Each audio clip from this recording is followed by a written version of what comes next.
Up is district attorney.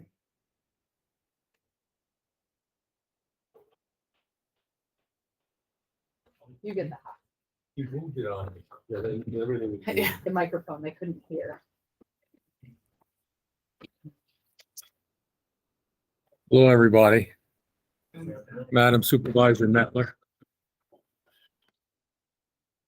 So the first resolution is authorization to fill one vacanted 97,106 district assistant district attorney position full time at an annual salary of 86,700, and that the insurance waiting period will be waived. Is that correct? Please. I have a question, and Kelly, this might just be, so I see that there's two requests. One is budgeted, one isn't budgeted, but on the actual resolution request form, it looks like I have both marked not budgeted, and they both read exactly the same, it seems. Could we not have the one where it's budgeted? Because both of them have no to is the position budgeted on the actual form, and both of them say authorization to create and fill.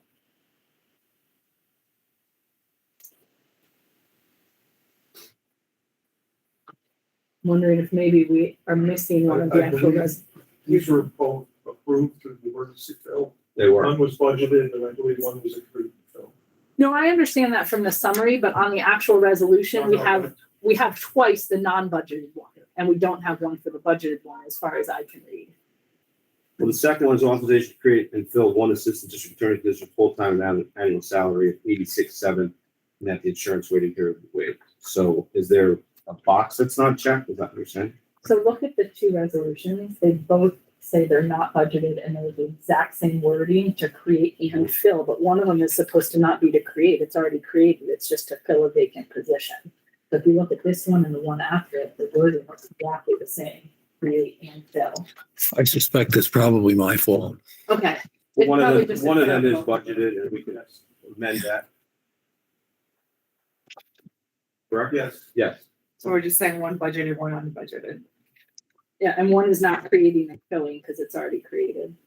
It's just filling the vacancy.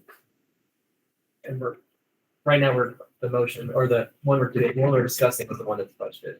That was the one. Well, actually, it's both. It's in the same resolution. So there's currently four have 4 DAs, 4 ADAs. How many do you have currently?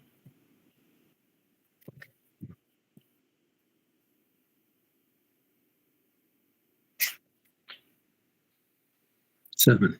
Okay, there's currently 7. One position has been vacant since the spring. One position has been, one person has been out on maternity leave and now is taking a leave of absence. And another was vacant as of last week.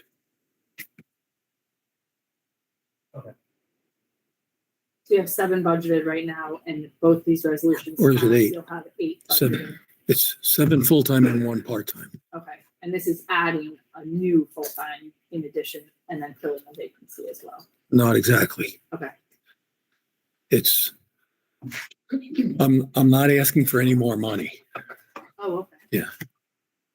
Because So both of these positions, this entire request is budget neutral. It's within your budget, Yes. but it's creating a new position using budget money that you already have. No, because I think the way we did it, and the chairman will correct me if I'm wrong, is one position that we end up abolishing. Yeah, we could do them. So what we did instead was working, so then they would abolish the position that person is moving from. Into the, So at the end of the day, when it's all done, it's the same number of positions yes. as is there currently. It just had to do with the effective date. You couldn't have 2 people in one position. So you're moving from one position to the other, then abolishing that vacant position. Like, got it, okay. I'll move the resolution. Second. All in favor? Aye. Opposed? So carried. And that was for the, Are you doing both of those, Rob, at the same time? Yeah, I was doing both at Okay. the same time. Okay. Okay.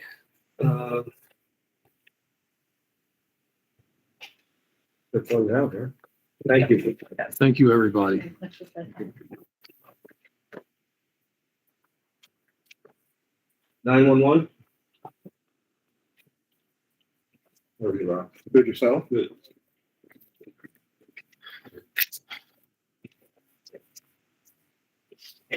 We can hear you. Good evening.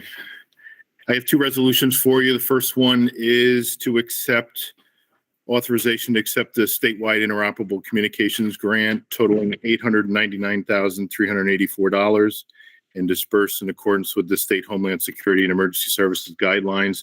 There is no match required. Budget requested for January 1st of 2023 through December 31st of 2024. The budget has already been submitted with my budget submittal last month. Second. All in favor? All right. Aye. Opposed? So carried. Second resolution, request authorization to accept the PSAP grant totaling $163,362 and dispersed in accordance with State Homeland Security and Emergency Services guidelines. Again, no match required. Budget requested for this year from January 1st, 2022 through December 31st, 2022. Second. All in favor? Aye. Opposed? So carried. Agency data for August of 2022. Our agency received 4,391 incoming calls. We dispatched and notified 2,036 EMS agencies, 590 fire agencies, 2,852 police polls, and 712 public service calls. And that is all I have. Any questions for 911? So you feel that it's going up every month and every year? We've had a slight increase every year. Monthly, it varies, but Or EMS, or you not got that this time? we do. EMS was about flat this year from last year, but it's a very small increase. But overall, our incoming call volume has increased, as well as the overall number of agencies we've dispatched and notified. Thank you. All right, thank you. Public defender?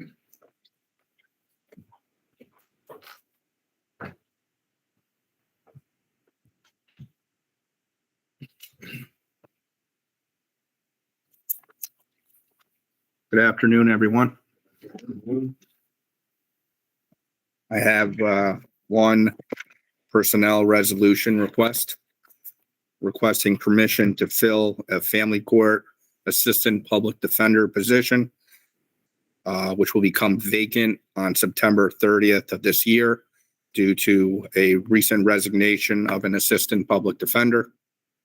The salary of said position would range from $70,000 to $85,000 plus fringe commensurate upon experience. I have a question. Sure. Is it full-time? Full-time.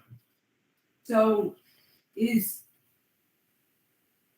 there any parity between this position and what you heard from the district attorney with regard to their positions? I don't know. I don't exactly know what you mean by. Is there any attempt on the part of your office to have parity?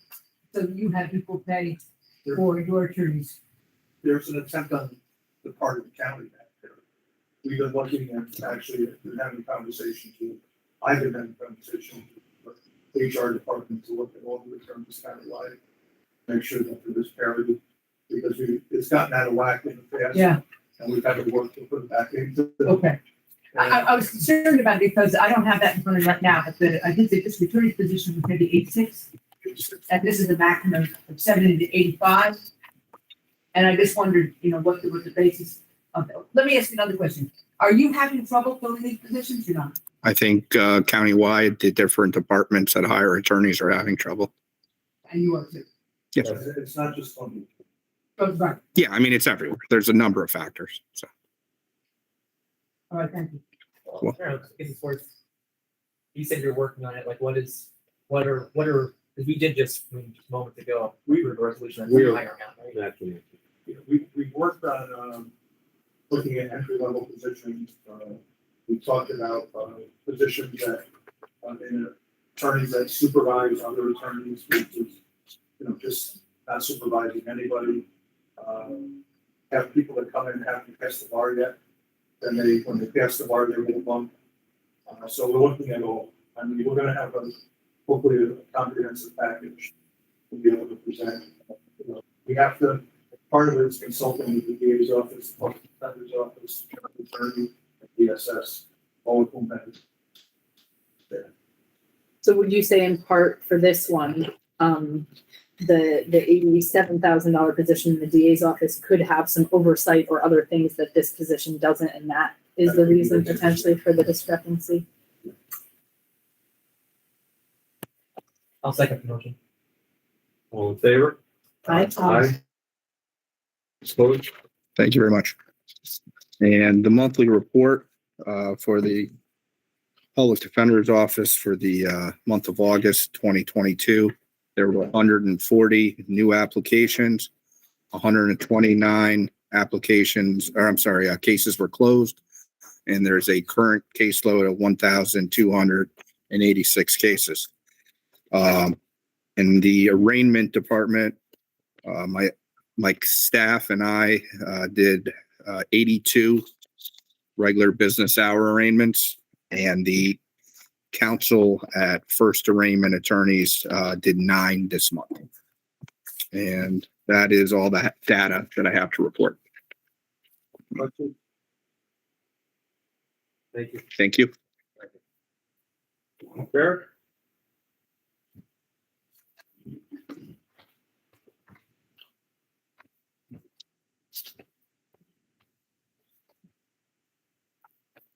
Good afternoon, everyone. Sheriff's Office has 3 personnel resolutions, 2 financial resolutions, and 2 general resolutions. The first of which is a personnel resolution to authorize the Sheriff's Office to create and fill a full-time communications officer with a base salary of $48,647. That we're looking to transfer that money from the budget, whereas we have several deputy sheriff road patrol positions open. It's actually a reduction of $13,000. And once that full-time communications officer position is eliminated, it will remain vacant. Once the deputy position comes in? Well, once the future communications officer position is vacated, we'll be eliminating that position and reverting back to a deputy sheriff's position. So it's a temporary fill for the communications officer. Right now, we're incurring a lot of overtime. We see a lot more in the future with, as we discussed last night in point 1, our part-timers running out of hours, and it's going to create a huge amount of overtime. So we're looking to reduce that cost. I have a question, Sheriff. So yesterday at point 1, this resolution was in front of the point 1 committee, and the chairman had a request that we passed it with the contingency that you find the money. So is that now what's changed, and now you're saying that's where you're finding the money is from those other positions? Correct. Okay, thank There you. was actually a revision just sent to me about a half hour ago Okay, from Rebecca, transferring funds. She talked to the gym break. Okay. Transferring funds, but it was too late to get it into the great. Well, thanks into the for packet. working so quickly from yesterday's meeting to today's meeting. Thank I'll you. second the motion. All in favor? Aye. Opposed? So carried. The second is a personnel resolution to fill the vacancy of 1 full-time sergeant's corrections officer due to a resignation on September 11th. I'll second. All in favor? Aye. Opposed? So carried. Thank you. Third, also a personnel resolution to authorize to abolish the positions of part-time physician assistant position and a per diem LPN due to signing a contract with the medical vendor Prime Care for the MAT through the MAT legislation. Move it. Second? All in favor? Aye. Opposed? So carried. The next could be a financial resolution. It's to authorize the sheriff's office to purchase a biometric identification system, and that's going to be through the grant awarded to us, the COVID mitigation grant we just received. Sheriff, this is different from the screening machine that you're looking for in next year's budget, correct? Correct. This is a iris reading program. It's more reliable than fingerprints, and we're going with this based on it works well with prime care. It helps with the dispersion of medication to make sure we're dispersing to the correct incarcerated individual. When they leave and enter the facility, they'll also be scanned. It's just more of a fail-safe program to make sure that everything we have coming in and going out of the facility is accounted for and accounted for properly, where bands or wristbands or any other type of ID does have a measure of, I'll say, failure to it. This is a more foolproof. So this isn't a system. scan in the sense that it's going to tell you to have COVID or anything on them. It's more of a scan of this is who you are and the data that's related to you regarding vaccines and other things. It can. You can pull up now on the computer when I scan through this machine. It can, if they're being transferred from another agency, from another correctional facility, it will tell us if the person was previously quarantined or is still under the quarantine measures. If there's any medical data that we're going to need to address for that individual. If the individual has been in another facility, this device has even found individuals who were released mistakenly and then picked up again. So it's in my opinion, it's a very important and helpful program for us to have in the facility. So it's not a microchip program, but that It same is type not. of technology though, where that's the data that it's holding is your history. Correct. It's much like the child viewfinders that we had. You look into the device and it's going to read your iris and identify the individual. Doesn't implant anything in you. It doesn't put a band on you or anything. It's just reading your irises every time you look into the piece of equipment or the instrument. Excuse me. Yeah, I mean, I gotta say, it sounds like one of those spy movies. You know, Yeah, when they take the absolutely. idol, the bad guy, and use it to get enter that. But how many of these are there all over the jail? How do you actually use? So it would go hand in hand if and when, and hopefully when we get the X-ray scanner, it'd be placed in the same room next to the X-ray scanner.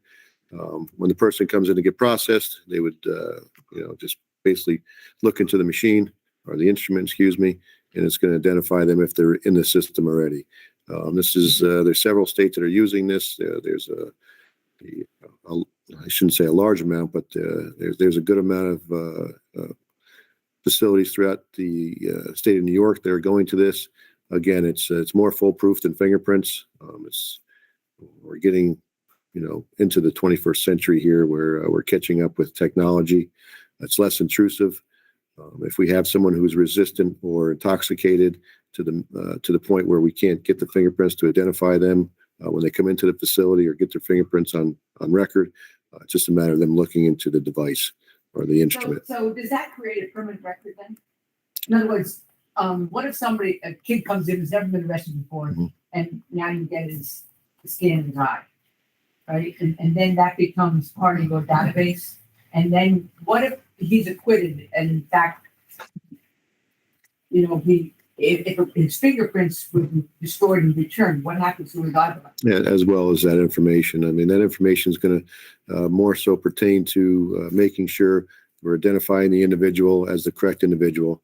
No, my question though is that record, that data that you create with regard to John Jones was arrested, and then 2 years later he's acquitted.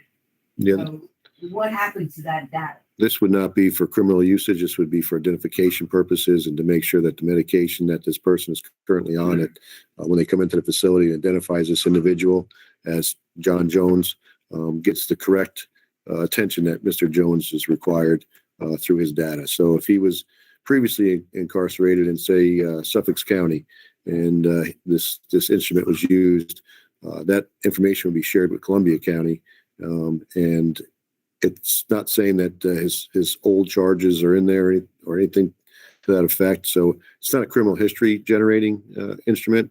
It's a record keeping instrument that's going to allow us to make sure that this individual gets the proper care and attention, and that it is in fact Mr. Jones who's being, say his release date is Saturday, that before he gets released, he's going to look into this to ensure us that Mr. Jones is getting released, not Mr. Smith.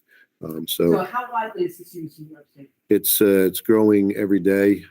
I can't give you the exact number of individuals that are in the system, but it's it's hundreds of thousands at this point throughout the country. I think it sounds great and I'll vote in favor of it, but I still think that there should be some measure statewide to expunge records. When you're taking a sample from somebody and it's becoming part of the database, Mhm. and just like a fingerprints, especially if it's somebody who's. Well, they're in the process of doing that, but I understand right now there's something in front of the assembly that expunge records even more than we're already doing it. You can look it up through the criminal procedure law, but I think your question was if that individual goes in there for whatever reason. Yeah. And there is no database record from the other Right. jail, but they look into that. Does that now create a database? And even if that individual is not charged with anything, forget about convicted, and they just leave, does it keep their eyeball scan in that? That's the question, I think, right? Yeah. Yeah, so when they come into the facility, we're not using this during the process of bringing them in and the charge process. So this is yes. So everything that happens from the time they're arrested to the time they enter the facility is not going to be through this record management system, through this identification system. This will be for jail purposes only, to identify the incarcerated individual, make sure the incarcerated individual is getting the proper attention and care, and that we don't mistake this individual, especially with the new prime care. We're doing medicated assisted treatment. We're not giving the wrong individual the medication. If he's getting through the methadone program, that we're not giving Mr. Smith the methadone instead of Mr. Jones. It's a more fail-safe program, an instrument, something that we've never had before that reduces the percentage of mistaken identity. Again, I think the next part of that is that that's going to be under the that policies and person is procedures of the. released from the jail, nothing happens, and now they do get arrested in Albany County. Is it going to say that individual was in Albany County? It'll show a record of him being there, correct? That's Yeah, I think it's a problem, but I think it's a good system, but I think records should be expunged if somebody's exonerated. Yeah, and I think that the policies and procedures will be created. Columbia County can't do that. I'm not suggesting that we can. My guess is once you're in the system. Well, frankly, the whole system is somewhat messed up because records that are supposed to be sealed don't get sealed. Right. It happens all the time in courts, and that's a big problem, frankly. People just don't do it. It doesn't happen. The records are there. Any individual can go in the local court and ask to see somebody's record. And if they're in there and it's not sealed, then someone's going to show it. Mhm. And no differently than if you were charged with a misdemeanor, it's reduced down to a violation. It's supposed to be sealed. Right. It doesn't happen. And these eyeball scans are taken for anybody that comes in, whether it's a violation or whether it's felony, right? Yes, anyone that enters the facility would go through a scanning process, and Anybody who enters in as an incarcerated individual, yes, not anyone who's processed. And so if you get stopped for disorderly conduct and somehow you make it into the facility, we issue an appearance ticket, and I shouldn't say the facility, but make it into the sheriff's office to get processed. So you come into the booking room, and now you're going to get your appearance ticket, and you're going to be released. They're not going to see this device at all. This is only for the jail facility. This is to ensure that the incarcerated individual, again, gets the proper care and the medication. And when he goes to court, we're assuring it's Mr. Smith, not Mr. Jones. So that clears up the question. It's only people that are incarcerated. Well, except for somebody could be incarcerated and then later. Yeah, pre-sentence. Well, that. Yeah. I mean, it's one of these things where it's great technology and now the law has to catch up with these other concerns. Most of the time, you're gonna get arrested, fingerprinted, a judge kind of release you. Correct. I guess my question is, do we need a use policy that in my input? Oh, absolutely, yeah. And then There'll be a policy and procedure created once this is approved, and before we put it into effect, obviously we'll create a policy and procedure. I think the undersheriff has a comment on this as well, because she's. I'm squirming because, use policy, and then you're gonna say no. One of the examples shown to us, are using technology and people's ability to travel was a young man who had been arrested in 3 different states, 2 of those for violent felonies, and he different names on each one. And because he had a substance use disorder, the fingerprints were burned off. So you can't get the reason he was able to give those different names in these different states was because there was no way to clearly identify who this person is. Depending on what you have happening in your life, your fingerprints will change, your iris will not. So for us, it's a safety. And is this spoilable? Like what are the practices protections on the system? The same as anyone else in New York State, the information that's spoilable, the information that you would get from the arrest records, without the personal information. Is the IRT critical? Again, this is not part of the arrest record. This is part of the incarceration process. Just like when we fingerprint any other person who's being entered into the facility, when someone foils the case file, that's the case file up until the person goes to court. And it's our investigative process to the point of now the judge takes over and makes a decision if he's going to be put into the facility. I suppose if someone went in to foil his corrections records, I suppose they would be able to get some type of information, but they wouldn't be getting a picture of his eyes. They wouldn't be getting, his medical HIPAA, related data. And again, a lot of this is, like the undersheriff says, it's proper identification, making sure that this person doesn't have any outstanding warrants, making sure that the person is, the person who he says he is, and that we're, mainly it's part of the medical assistant treatment program to make sure we're giving people the correct medication, the correct dosages, and, we're not getting the medication into the wrong hands and back into the facility. I'll move it. I think we had I didn't have a motion. no? Second? Second. No, we need a second. Second. Who was the first? Brad, Right first. Oh, I'm sorry. Okay. they sound alike, don't they? All in favor? Aye. Opposed? Okay. Sheriff, can I ask just one more question on the funding? So it looks like the 27,122 is for the equipment and year 1, because the 14,478 is for 3 years of maintenance costs, but it's for year 2, 3, and 4. So essentially this total is for 4 years, the equipment and 4 years. Yeah, all of which is covered by the COVID mitigation grant that was, and it's being, this grant is being utilized for this equipment throughout New York State through the Sheriff's Association as well. So, yeah, everything is. And then on year 5, that roughly 5,000 in maintenance fees would go into your operating budget. That would be correct, but there's also an opportunity to receive another budget, or excuse me, another grant. Okay, thank you.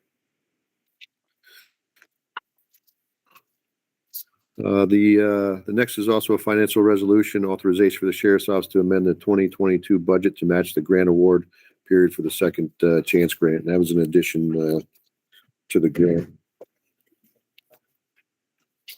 That's 75, correct. Second. All in favor?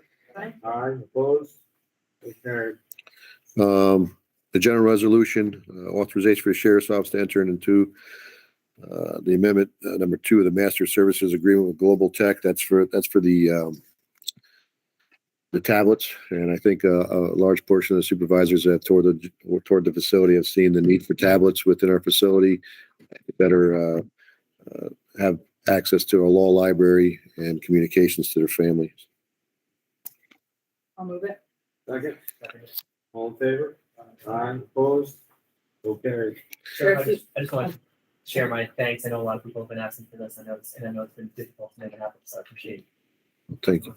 Yeah, and I'm wondering, do you have a timeline of when the tablets might be up and running? ASAP, we're still working on the logistical part to make sure we have all the wiring correct, and we're trying to save the county that amount of money by doing it in-house instead of outsourcing. So it's taking a little longer with a lot of the other things we're trying to do within the facility.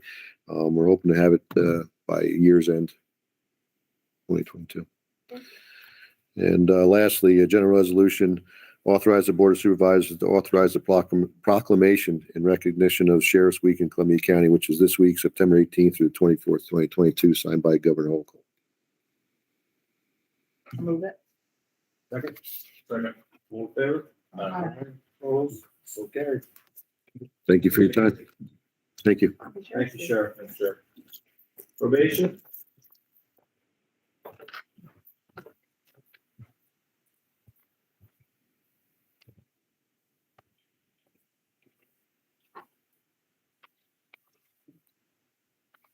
Good evening. Two requests. First would be to accept our probation state aid block grant in the amount of $134,325. And that's for the state fiscal year of 22 to 23. Favor? Aye. Aye. Opposed? So carried. And secondly, looking for authorization to enact the probation department's e-justice policy and procedures. This is a policy that we need to have in place in order to continue to use the integrated justice portal. I'll move it. Second. Second. All in favor? Aye. Opposed? So carried. And that's it, unless there's any other questions. Any questions? Thank you. Thank you. Thank you. Fire. Everybody? No.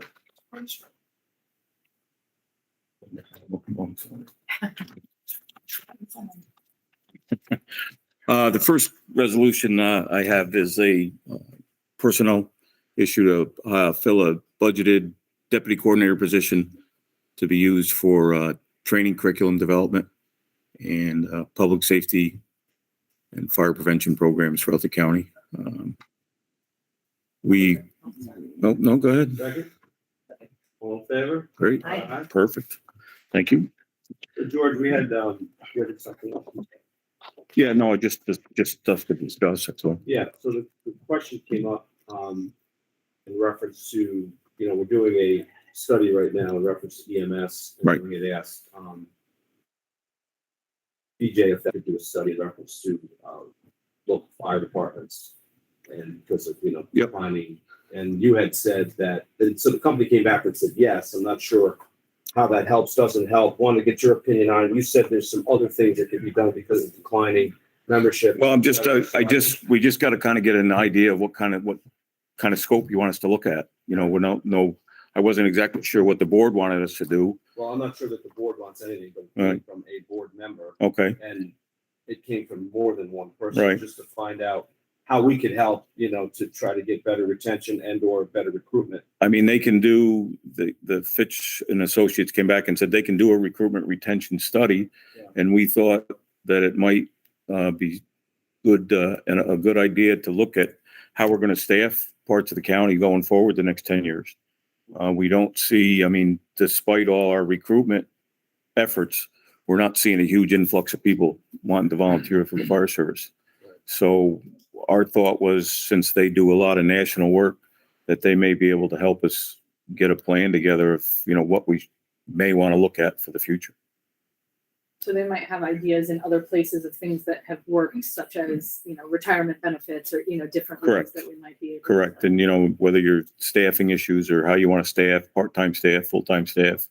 What we're seeing across the state, I know Onondaga County does, they do a rotating staff basis through their stations to make sure that a fire company gets out and gets supplemented by volunteers afterwards. And they do that during the workday on Monday through Friday. So, that's stuff that's going on already across the state. They may help facilitate some of the better ways to do that for us. Do we know what the cost was to do that, BJ? No. We- You have to kind of define what it is that you're. Right, well, it's hard to define, we don't know how to define it, that, you guys are the experts.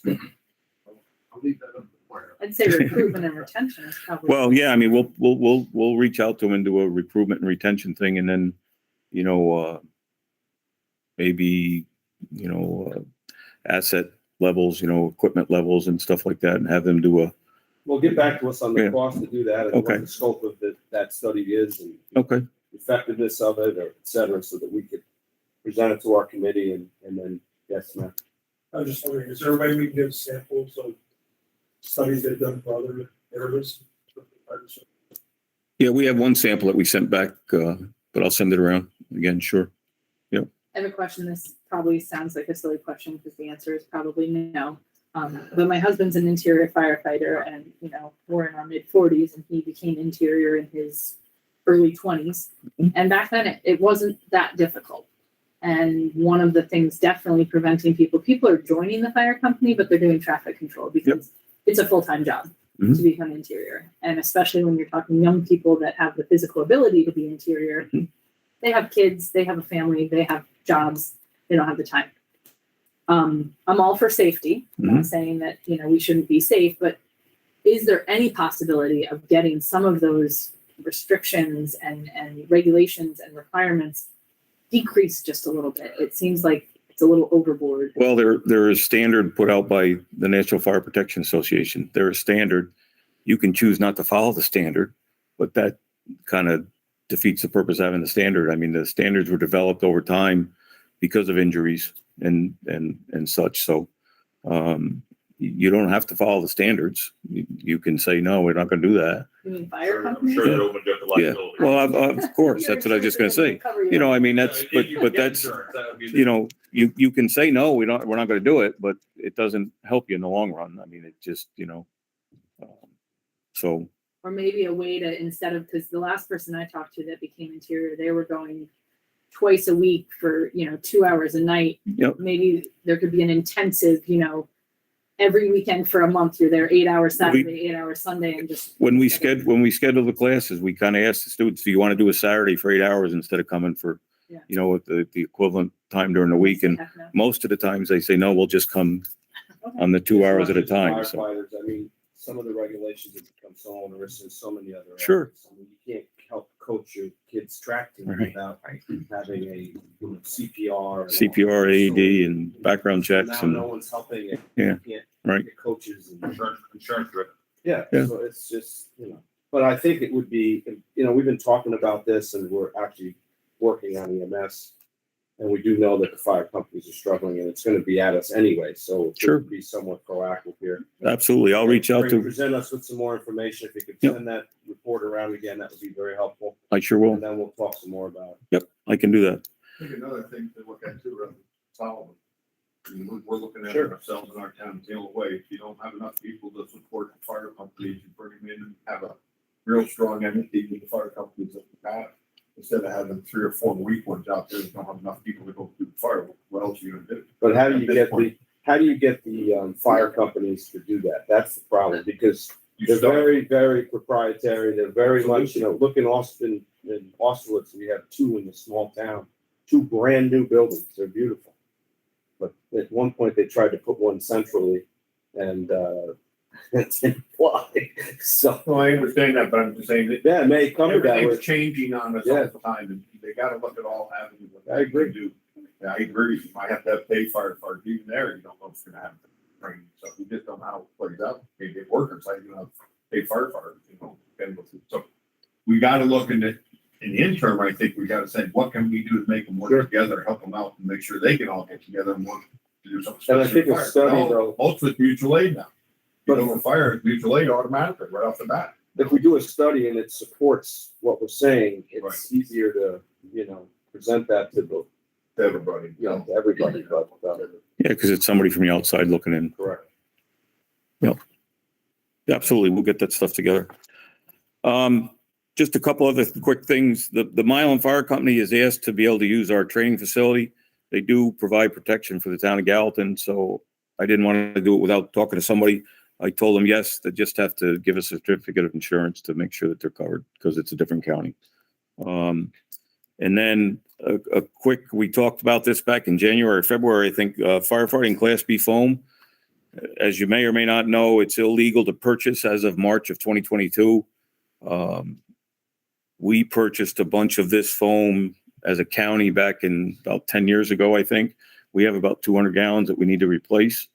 We're working on looking for grant funding. There's out of We sent a request out to the fire departments. We heard from 18 out of 31 of them. Only 5 of them have foam that they need to get rid of. So we're trying to put a program together to bundle it together to make it a little more cost effective. Right now, we're looking at about $11,000 to dispose of the bad foam and $24,000 to replace it. This is like that's Yeah, we're trying to get rid of the PFAS containing foam. so you can get like new foam that just doesn't have. Correct. It's called Green Seal. It's a green certified product so that it doesn't have any of the PFAS containing stuff in it. And how do they dispose of it for that 11,000 safely in a way that it doesn't get it in the air or water? It goes to New Jersey. I don't know. With all the That was, I mean, I talked to Miller Environmental Yeah. out of Albany and they said they have a place that takes it and disposes of it. I don't know what the They process were is. burning it. I mean, there was I have no idea what the process was. I didn't check on that. I just trying to get some numbers together to try to figure out what to do. So I can Thanks for working on it. get some more information on that. waste. Yeah. $11,000 for 200 gallons. No, it was more than that. I mean, the 200 gallons is just what we have in the county that we own. There was total. that was total of all the fire departments that responded as well. Right. What was our share, do you know? No, I don't, but I can and break it out. 4,000 for new. Does that also replace some of the local fire Correct. companies that? Yes, that was all bundled together. Well, it doesn't sound like we have much of a choice. Well, I mean, you can use it in emergency if you want, but what happens if you use it, then you have to file a DEC spill number and it becomes a hazardous waste site. And I don't think we want to go down that road. We don't want it in our- No, we don't. No. New Jersey, no. Jersey wants full. That's all I got. Any other questions? Thank you, George. Perfect. Thank you. EMS?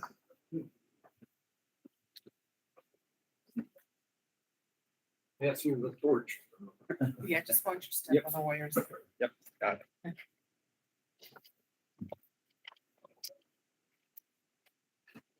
While we're talking about consultants, this is just an update, informational update. We're meeting, the consultant and myself, and others will be meeting on Monday at 9:00 via Zoom with all the EMS agencies in the county. To kick this off, this consultant will explain what it is that they're looking for and what the objective is going to be. The most lengthy part of this whole process will be the information gathering, which will also include 911. Rob, I'm sorry, but that's going to be a lot of the informational gathering. It's a very, very extensive review and information gathering process. As far as the agencies go, they will be asked to look at their organization, their financial structure. They look at 5 years worth of financial information.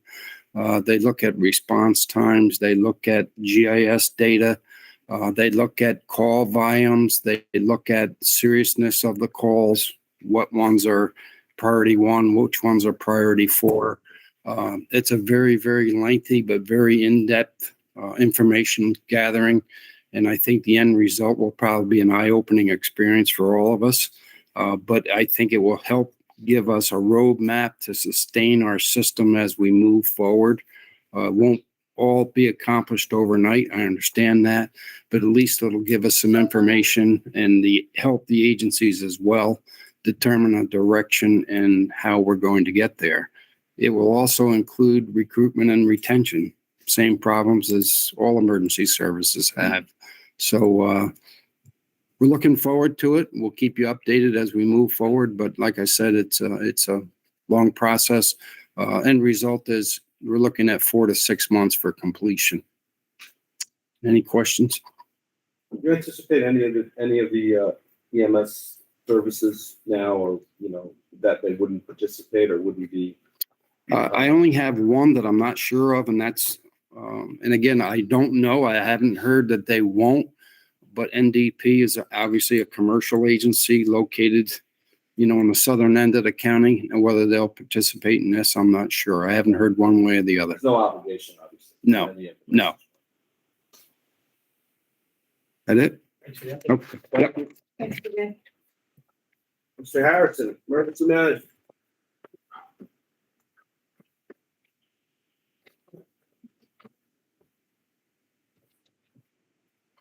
Good afternoon. We have one resolution request for authorization for the chairman of the Board of Supervisors to sign a memorandum of understanding with the American Red Cross. I'll move it. Thank you. Second. All in favor? Aye. Also, we submitted our activity report and we're moving forward on the domestic terrorism plan. We have a draft that's been submitted to the group and we have our first meeting next week. It's going to be virtual at the request of some of the participants. And we're also moving forward for the first full-scale active shooter exercise at a school in a very long time. It's going to be at the County Kills. So that's moving along. We've had one large planning meeting and we have another one in the first week of April for a drill that will be held first week of November. So, any questions? Any questions? Thank you. Any questions for the committee? Make a motion to adjourn. Second? Second. All in favor? Aye. Opposed? So carried. Thank you, everybody. I didn't have a spurt on.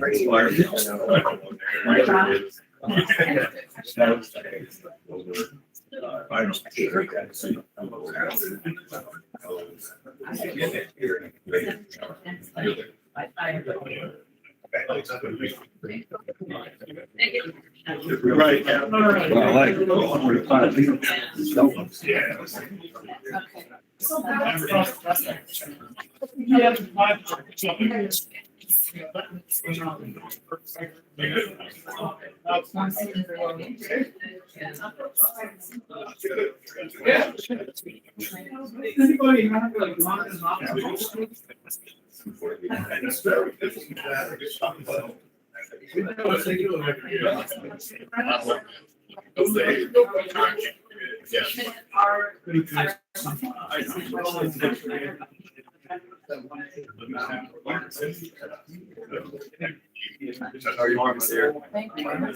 Oh, so mine, yeah. Yeah, I tried to send them outside, crazy.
So I have two resolutions. The first one is to, I can't see that close. First one is to put my old prover, it's taken out of service and it's obsolete, for use, and put that in so it can be auctioned off and the revenue put into my department. Okay. Okay, the next resolution is to increase the test fee for fuel trucks only from $20 to $50, with a gradual increase to $100 within the next 2 years, as other counties have gone to charging $100 to test the trucks. So How frequently is that done? it's not done that often. So far this year, I almost have all my oil trucks done, and I don't have any in for retest at this time. They all passed. Is it an annual test? Yes. When you say gradually, you mean like there's gonna be multiple increments between 20 and 50, or you just mean 20 to 50? No, to $50 and then increase it up to $100 within the next 2 years. Okay. I'll move that. Okay. All in favor? Aye. Opposed? Carried. Thank you.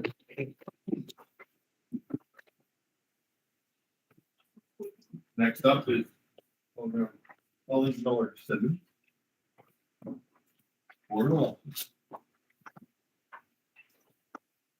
I just have one resolution. It's to approve a grant that we just received.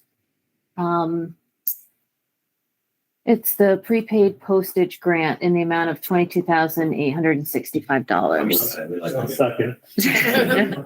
Aye. Yeah. That was easy, Council. Yeah, that's all I have. If it wasn't such a popular grant, I would have moved it sooner. Oh. But I did want to read that off. Pretty exciting. And believe it or not, we just created the next election today. So we just did ballots. Yeah. Thanks for all your hard work. Thank you. Get some rest. Thank you, Thanks, Kelly. Yeah. Next up is, real property exemption for the virtual.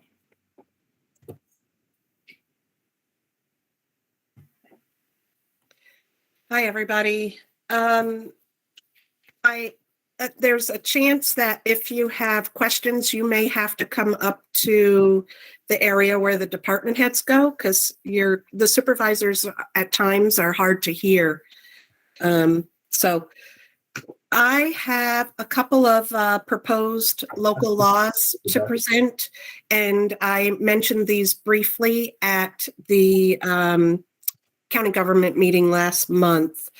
The law changed in the real property tax law, section 467 changed pertaining to the senior citizen exemption, and 459 changed pertaining to low-income disability exemptions. The change with these two reflect give counties and municipalities and school districts the option of increasing the income levels that are allowed for these particular exemptions.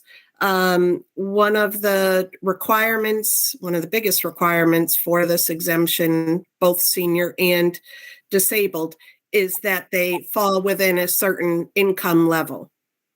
So this local law, both of these, the income levels are the same, and I would be proposing to you to keep them the same. Currently, we have them at right on the, well, what you're looking at, I guess on the screen there is what I'm proposing them to go to. But currently we have where the 50% starts at 29,000 and it goes up to 37,399.99.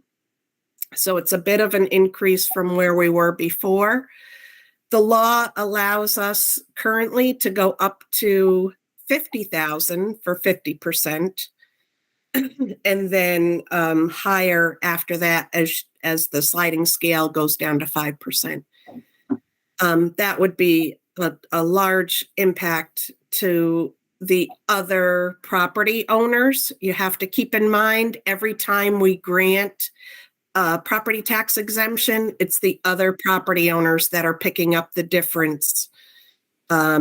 So as you know, municipality, county, school district sets their levy, taxable value figures out or determines the distribution of that levy along with the equalization rates, and lower taxable values could mean higher tax rates. But in doing some analysis on this, if we put the numbers at what I'm proposing, 35,000 for 50%, that would actually, hold on.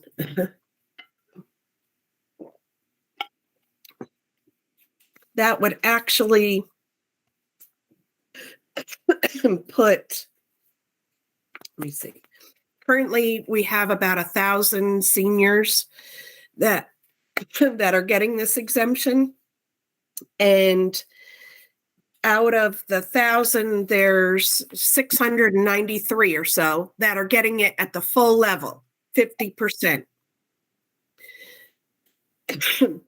If we go up to this 35,000 level, based on the exemptions that are on the file now, I am estimating that we will go from 693 up to another 230 parcels. That means property owners that are currently receiving the exemption at a level of 15% to 45% would jump up to the 50% level. So if their income right now is above 29,000 but below 35,000, those people that currently have the exemption are going to jump up. And I believe that's about 230 parcels that would be jumping up to the 50% level. So that would give us, out of about 1,000 exemptions, that would put us right around 920. Again, this is countywide. Put us at about 920. That would be at the 50% level. Is that? Yes, sorry. Is that? Yeah. Can you recap again? Currently, we have this program, but it only goes up to 29,000. No, it starts at 29,000 for 50%, which means their income has to be under 29,000. And it goes up to 37,400 basically, which means, which gives them only a 5% exemption. Right. But right now, it's a sliding scale now. Even right now. Yes. Yes, right now it's a sliding scale. So, but because we're going to bump that 29,000 up to 35, there'll be 230 parcels that are currently getting the exemption at a lower level. Those parcels will get it now based on a 50% level.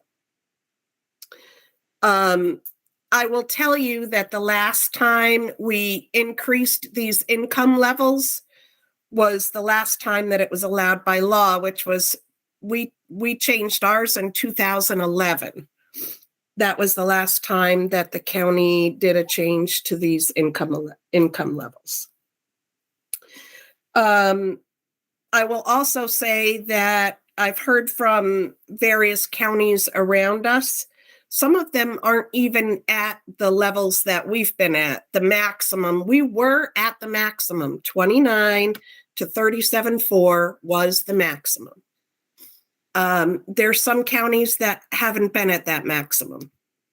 So there's some counties in New York State that I would assume are not going to increase at this time. Greene County just increased to the 29,000 up to 37.4 in 2020. Again, we've been there since 2011. And I reached out to the director there. He's possibly going to propose around the same level to his legislature. Albany County, Rensselaer County, they're at where we're at now, and they're going to present it to their board, but they're not sure what their board will do, just as some counties around us. I did do a estimated change in taxable value for the county based on this change, and it would lower the taxable value because you're giving more of an exemption, so more value is coming off. It would lower the overall county taxable value by just over $12 million. With that being said, based on, a county levy, not considering chargebacks and everything else that goes into calculating tax rates, I just tried to come up with an estimate.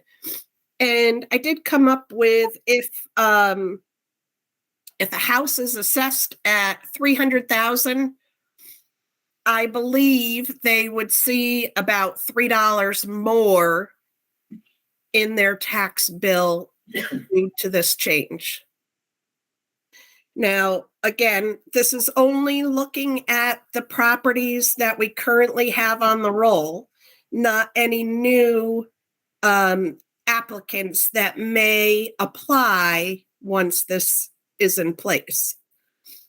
Perhaps they didn't qualify before because their income was over $37,400. But now they may qualify for a partial exemption because their income would be less than $43,400. Suzanne? Yes. Suzanne, sorry. Can you, you said that there are 1,000 in the program now. Do we know how many properties would be eligible?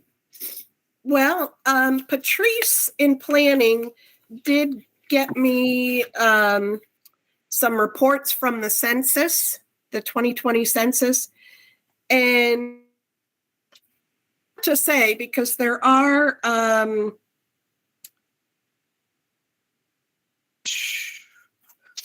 there's 7,204 homeowners that are 65 and older county based on this 2020 census data, and 1,388 are renters. However, the income document from the census that I have includes both homeowners and renters. And that document shows a total of 8,629 that are 65 and older. But again, both homeowners and renters. And about 2,700 of those would qualify for the 50% exemption. So we are, but again, I don't know how many of those are renters and how many of those are homeowners. But I can say that we have, 1,000 that are getting this exemption already. We have some people aren't going to be eligible for the exemption because it may not be their primary residence. Their income may be too high. Perhaps they're 65, but they're still working. And, they may not qualify for other reasons within the law. But I did say at the last meeting, I believe, that we do have around 2,900, I think it was, seniors that get the enhanced star. And that is a much higher income bracket. Their income has to be below, I think it's around 92,000 or something to get that. So I can't say for sure how many more would come on. I'm sure after word gets out, because the state is gonna, they'll advertise this everywhere as well, I'm sure. And, we'll have to see how many more come on. I would anticipate the first year we may not get a lot countywide, until it gets further out there. But again, it's got to be their primary residence. If they're living in another state part of the year and they're claiming that as their primary residence, then they really, shouldn't have a senior exemption here. Suzanne, I got a question. Yeah. So if we don't do this, everything stays status quo, correct? Yes. You're recommending for us to do this?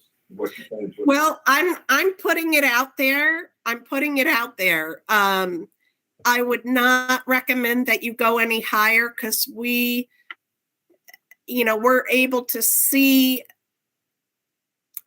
to capture income that the assessors have on the file, which goes up to the 37,400 level. And in some cases a little bit higher, but in most cases, the income's not put in if they were higher than 37,400 if someone applied. So what the other option I'm telling you is we can also cut this off at the 20% level. So we don't have to go down as far as 5% exemption, and we can cut it off at 20, which means the maximum income would be 40,700. But again, it is optional. It's not mandatory at this point in time. I wanted to bring it to the board now because assessors will be starting to send out their exemption renewal forms and starting to work with those renewals as they come in, which they'll probably start coming in December or November. Yes. So yeah, my question is, it sounds like you're proposing that this could potentially happen this year. If we acted fast enough, it would be in consideration to, I'd like to do this, but I'd like to do it next year. So that it gives us time to think about it, look at the impacts, and allow the towns to potentially join in. If we put this off a little bit and say we try to enact this at a later time where it comes in after January, let me just tell you, you can enact it next year, but it would have to go. You'd then be looking at it for the, this, what I'm proposing doesn't change anything for this January 2023. These would change January 2024. So if you do something next year, it's going to change January 2025. So you have to have the whole year? If I have my years. Yeah, because taxable status date is March 1st. Right. You have to, because these have to go public referendum. Technically, although I think in prior years we have adopted them in January, technically you have to allow, and that was going back and forth with our director association, but it seems to be 90 days. Before, so by December 1st, if you wanted to do something which would impact the January 2024 tax, it would have to be done prior to December 1 this year. Can you tell us how many towns in the county are at the full value now? Do we know that information? Every one, I believe, except for 2, and the 2 that aren't are very close to it. Okay. typically the towns tend to stick with, tend to be close to what the county's at or at the same level the county's at. And that makes it a lot easier for the assessors if everybody is at the same level. We also, wait, if we, and again, I don't know, maybe we don't have to wait, but I'd like the towns to be able to have time to consider this. I can just see the assessors trying to explain this. If the county's at one rate and the towns are at another, it's gonna take time to get this out there. Well, we were taking this up in Have you? planning, yeah, because we've known about it. Well, I knew about it, but I think we were waiting on Suzette's rates because in years past, we've always. So you've already adopted a new rate in town? No, we were waiting to see what the county's rate would be, because in years past, we've always aligned with the county just to make it easier. To do it that way. And we know that there are about 40 or 50 parcels that would be affected by it, and we've run some calculations on that. But I don't have any problem waiting either. I don't think it would be because we are at the maximum rate for the current program. And I do know there's other counties that Suzette says that are not. yeah, there's definitely other counties in New York State that aren't. There are some counties, like Greene County, that just went a couple of years ago to what we've been at for 11 years. And there's some counties that are much, much lower than what we're currently at. It's just, and when I said $3 more per assessed value of roughly 300,000, it comes out to be about a penny more per thousand of assessed valuation, if my estimates are correct. So let me ask the other board members, anybody got any more input in this? What do you guys feel at this point in time? Can I ask a question? Yeah. You want to ask? Well, let me just see what the board says. Anybody have any comment they want to put into this? Well, I agree with Ron. Obviously, you got to finance as well. Okay. Yeah, the budget committee is already looking at what our taxable value is and everything. Right, but your taxable value that you're looking at now is for your January 2023 tax bill. Right. Yeah. This will not impact that at all. Not 2024. But it would eventually. It would eventually. So right, correct, for 2024, most definitely, yes. And don't feel that I'm not pushing this by any means. And I'll just be that much further ahead for when we discuss it again. So it's totally up to you, but I wanted to give you the option with proposed, numbers and things. Sister has a question. Yeah. If we wanted it to take effect January 2024, you said the county must adopt it by December 1st, 2023. So if it went to our full board in October 2022. I'm sorry, this year, it would have to get adopted at our November meeting. Would the towns also have to adopt it by December 1st of 20? Yes. Because from a town board perspective, if I bring this, we like Brenda have known about it, we've discussed it, but I haven't yet brought them what you're bringing here, which we would want to be in line with the county. So if I didn't do that to my October meeting, the local law could get introduced at our November meeting, because I'd have to make sure the town board was on board before I had the attorney draft the local law. And then we'd have to hold our public hearing at our December meeting. So we actually couldn't make this deadline without holding special meetings. So I don't want to see it, put off, like Ron said, and forgotten about. I think we should actively keep moving on it, but I do think it's a little tight of a deadline. Yeah, and that's fine. I mean, the legislation, just changed I think it was shortly before last month's meeting. Yeah. And there was no way for me to even prepare to get, any kind of analysis put together for the county level at that point. We're going through a reval, so our assessor and clerk are up to here with data collection and getting records updated. And if you change their exemption process, Right, and also the fact is, they're concerned, in addition to having, about collecting all this financial data for the new threshold. Right. Is that they have to update the existing data, but then I'm they have to aware. collect new data. No, I'm just, Yeah. for other people that aren't, like, Right, for no. you, because you're crossing, but. So theoretically, we. Right, it's still the same, it's, Per time you get this information out to the town and stuff like that. I think it's a good suggestion. Right now, I think, Suzette, we're gonna wait. We'd like to wait the board says. yes, and that's perfectly fine. I'm okay with that. I would need more time anyway to reach out to the schools, because I haven't given them any information as well. Supervisor, yes, has a comment or a question? Yeah, I was just gonna say that it seems like we're interested in doing this, just not for this year. Right. But let's not wait a year. Let's. No, wait I'm, three months. February, But just as I just want to make sure that you all are fully aware that if somebody, because I'm sure there will be information going out about this and in the newspapers and things like that.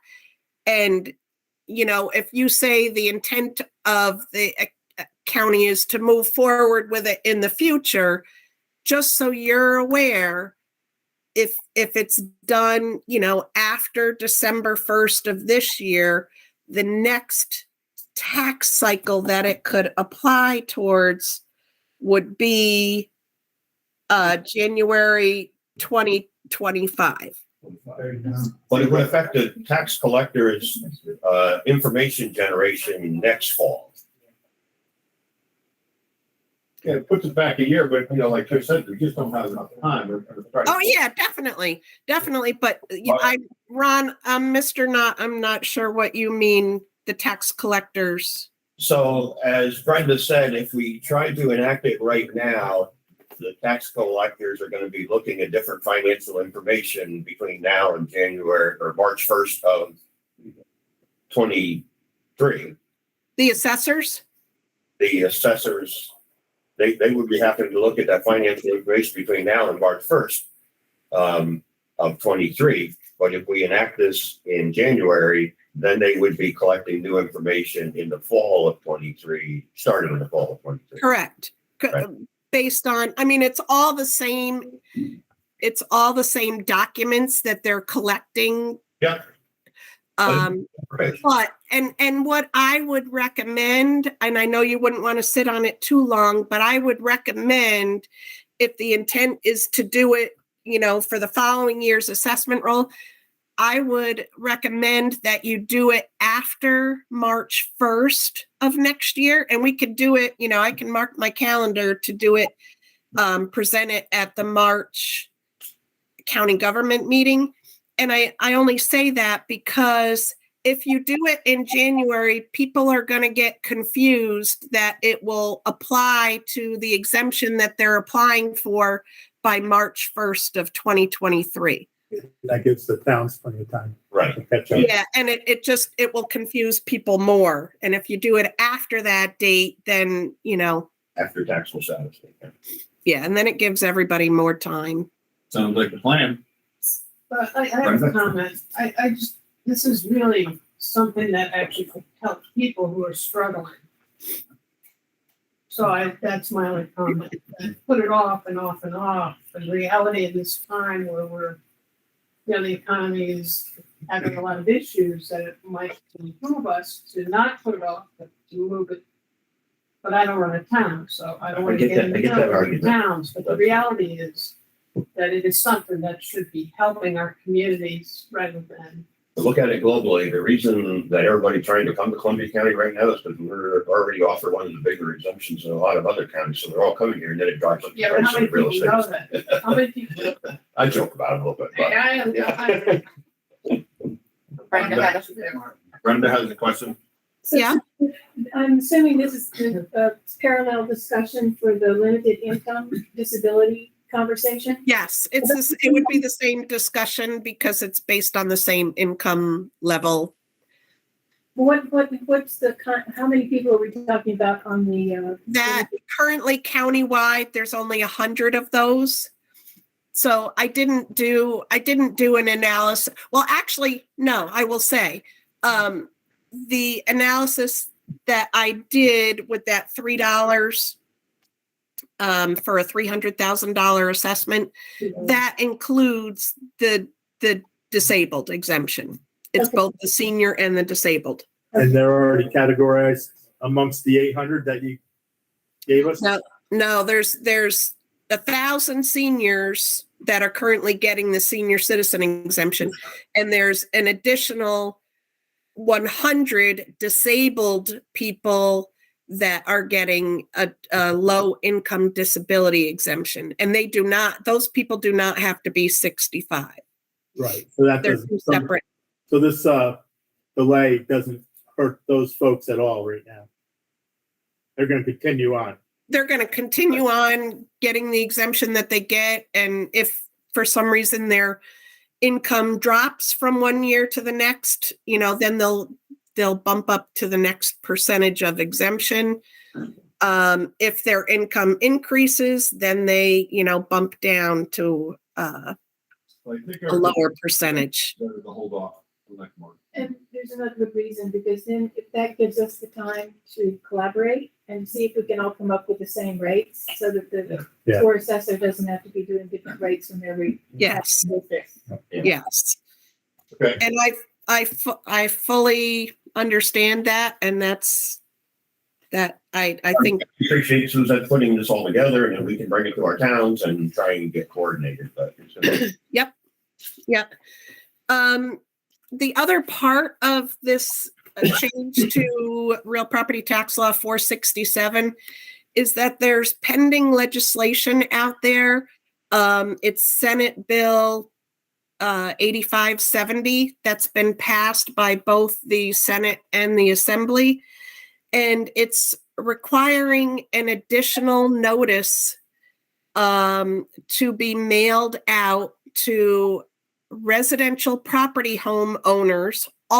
Currently, the way it was written up, it was a mailing out to all residential property owners in your towns, telling them that there's a senior citizen exemption available. The first notice is a little some wording that we put on the back of the town and county tax bill, that there's an exemption available.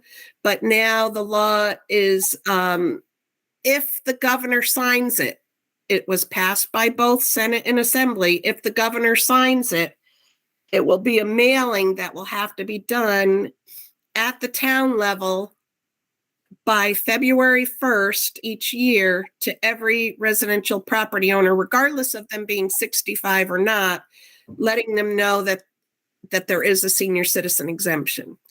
So as it's presented right now, our Directors Association did reach out to the New York State Association of Counties about this, to see, to make sure that they were aware of it. And I believe they were going to reach out to the governor's office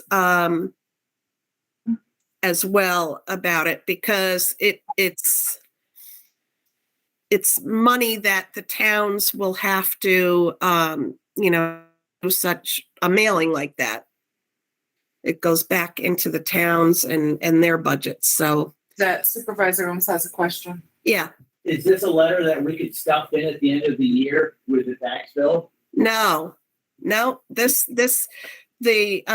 tax bill will have the first, what's in the law, what's considered the first notice. And we already have wording on the back of those tax bills for that first notice. This is an additional mailing in addition to that tax bill that has to be mailed on or before February 1st, notifying property owners of the senior citizen exemption. I will tell you that a lot of assessors in our county, I don't know if all, but I would say most, if they haven't heard from the seniors that they sent renewal applications from, they're calling them or they're reaching out to them at least once. So it's being done by phone call, which is not an actual mailing, and less expensive than a mailing. And Brenda has another question, Suzette. Yeah. Is this just the towns, or are they gonna get this from each taxing jurisdiction? From the county and the school district and the town? I believe the way the proposal was, it was just the town. Okay, thank you. Okay, what else is that? Okay, so that was it for that. And I just wanted to give quick updates on a couple other little topics there. We had our first Assessor Association meeting over there at 401 last Friday. And that was our first one in person since 2019. It was nice to all be together. And the conference room over there, your building, worked out very well for us. We had 7 assessors there representing 16 towns. And the state did a presentation, and those assessors that attended will get an hour of continuing ed credit for that. Also, last week, I attended a Northern Region Directors meeting in Saratoga County.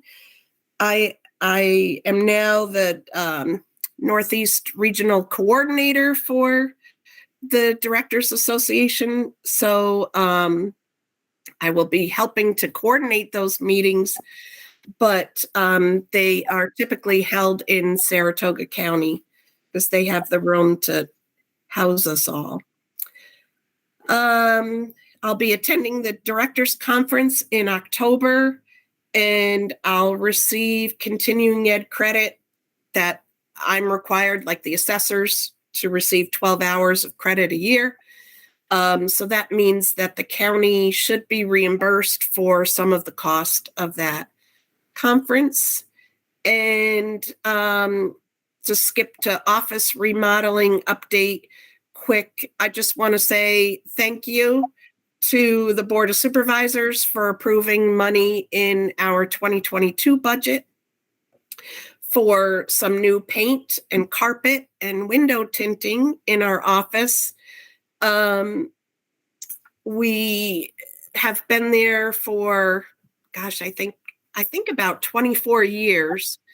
And this has really been the first update, in the 24-year period. So fresh paint and carpet goes a long way. And the guys in facilities have been working Friday nights and Saturdays to lay down the carpet. And don't tell Brian, but it does look very good.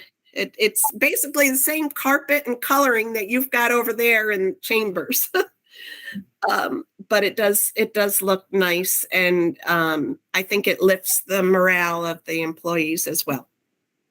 So lastly, just the 2023 projects for the county that we're assisting in is we have Stockport and Ankrum.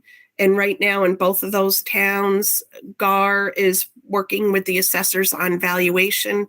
We'll have another status meeting with the assessors and supervisors in those towns in late October to discuss the status, and that's the state, myself, and again, the assessor, and if the supervisor is able to make it, they attend. But those projects are moving along as scheduled. And I know Canaan and New Lebanon, are doing projects as well.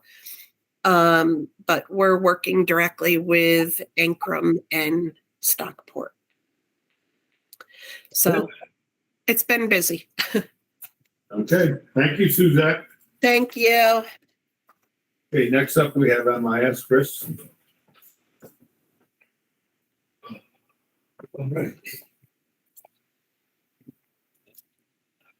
All right. Evening.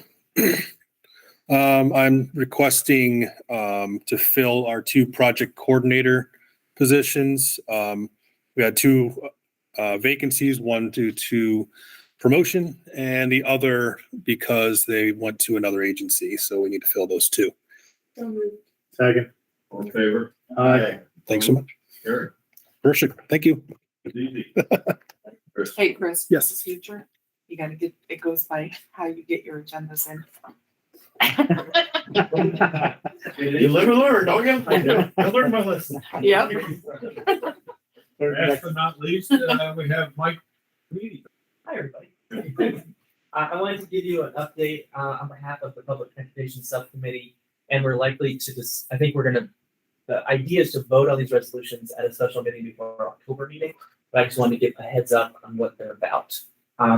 So the 2017 transportation plan called for extending the hours on the shopping shuttle, and it's taken us a bunch of years, but we're really close to being able to make that extension. So a lot of it is sort of wrangling with New York State to get the funding approved. Our current transportation provider did not want to provide those added hours, so we put out an RFP for an additional provider to do the. Right now, the shuttle runs from 8 to 3. These would go from 3 to 8 plus a Sunday route.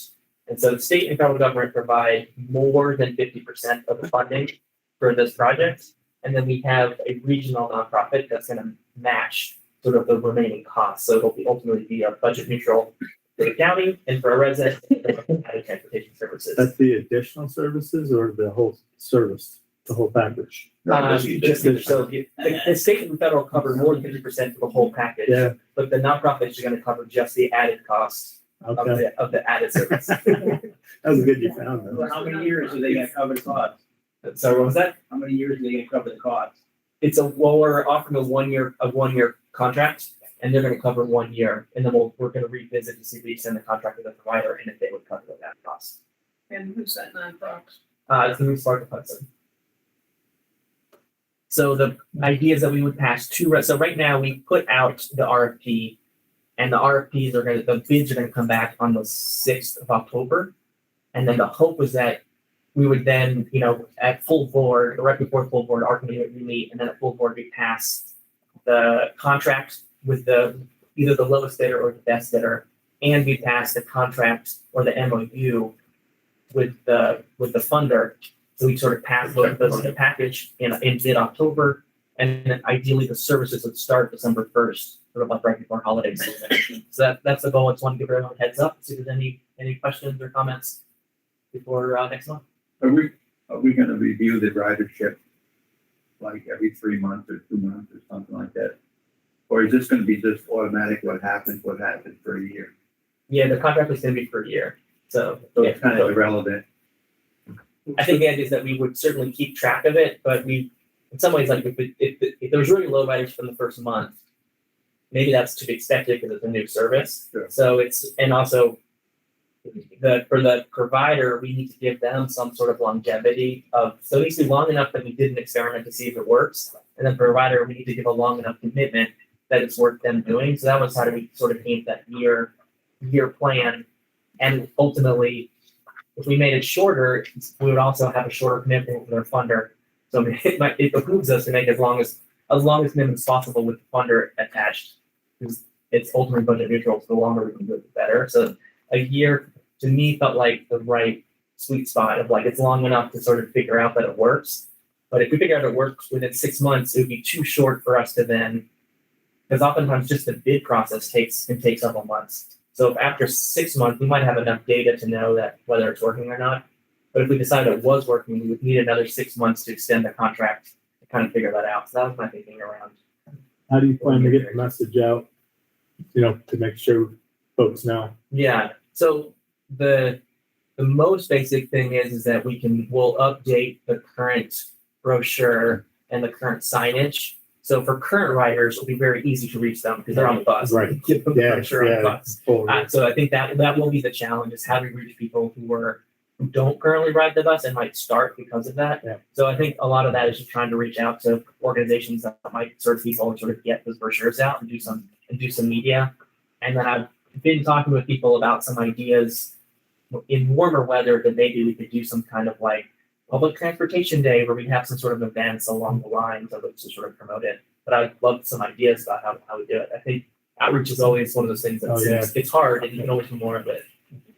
How are the buses identified? I mean, what are you looking for? Like, how do you know it's that bus? Yeah. Part of the bid would say that it has to have some sort of marker on the bus that physically says like this is county transportation. Following the same federal guidelines as we do the other bus service. Right. So I think it's like they could get like a magnet or something like that, but there is some sort of visual signage. I was wondering if it was branded, people look for Yeah. the bus or the. Does have a sign. I think it's worth talking about whether we could have better visual representation across our buses. So I think that's room for improvement. That's a good point. Can you remind me again what the current hours are and what the new hours are? The current, actually it's at 8, but I think the current hours, it starts like sometime between 6 and 7. It's like early in the morning.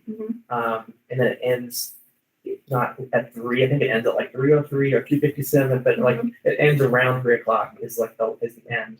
And the new one also, it doesn't go exactly to 8 o'clock because made sense to stop at a certain location rather than like just stop right when 8 o'clock happened. So it stops around 8 o'clock, and then the Saturday and Sunday hours are different because one of the stops is DSS, but it doesn't make sense to go to DSS when DSS is closed. So like the Saturday hours, like the Sunday hours flow slightly differently than the weekday hours because it's not going to DSS on those weekends. So because it just goes in a loop, so it kind of catches it like gets a little bit ahead, but it basically ends at 8 o'clock. So the routes are the same with the exception of the weekends. There's no expansion of the routes, just the hours. The routes are the same except for in the evenings as well, except when DSS is closed, it like the current route takes like a little detour to get to DSS. That was kind of pulled up on the. Yep. Okay, thank you. Oh, but that's the Albany one. The shopping shuttle. It's over to the right. Okay. It's actually no, it does the slightly different one, the shopping shuttle. Do we have a map of the shopping shuttle on our Yeah, you website? have the other map, can you scroll up? That one, yeah. Oh, there we go. Yeah, so you can, it's really small, but like, it sort of like takes like a little detour, because DSS is like not on the way to other things, right? So, it makes sense that DSS would be a stop, but we don't need to go to DSS at 6 o'clock at night or on Saturdays. So where that little loop is beyond Green Street, just like, it's like an added 4 minutes or something like that. So when DSS is closed, the route is exactly the same, except for when DSS is closed, it just would turn at Green Street and skip that little loop. That's great. I believe our, Yes. doesn't the shopping shuttle say shopping shuttle on the side of it? The bus?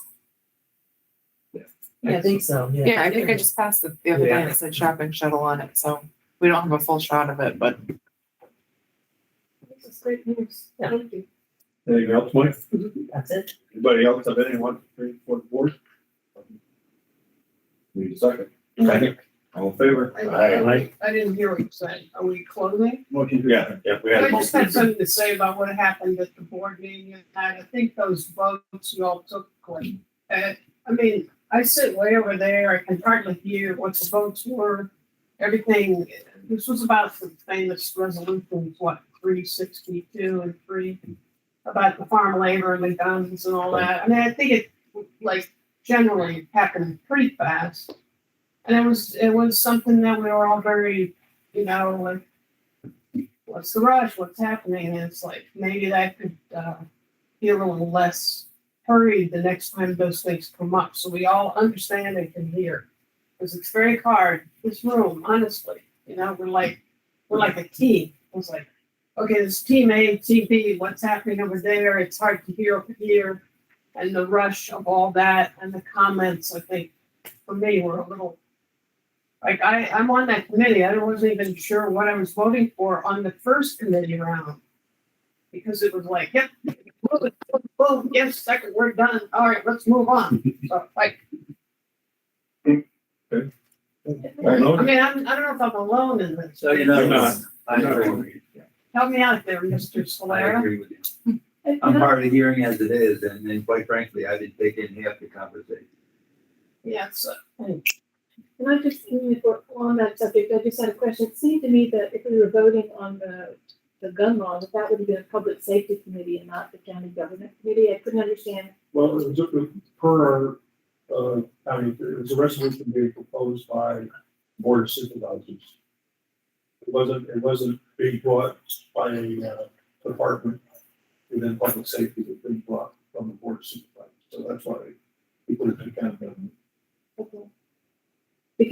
Because neither resolution is the work of the board. The logical fit was county government. Is that, I mean, those are not issues that we govern. So Yeah, a lot of the, I call feel-good resolutions come through county government, but okay. they're a statement, but they can come from the board of supervisors. Well, and the other thing that I had an issue with, just because, we haven't, for those of us that are more recently elected, we haven't had that many meetings together. Yeah. Is understanding the rules of the chamber. And I thought that we were operating under the rules of Robert's order, which I understand we're not. So I think I will now try and visit the New York State Assembly rules so that I better understand what the process is. But I might also encourage, because we're such a small body, that maybe we look for a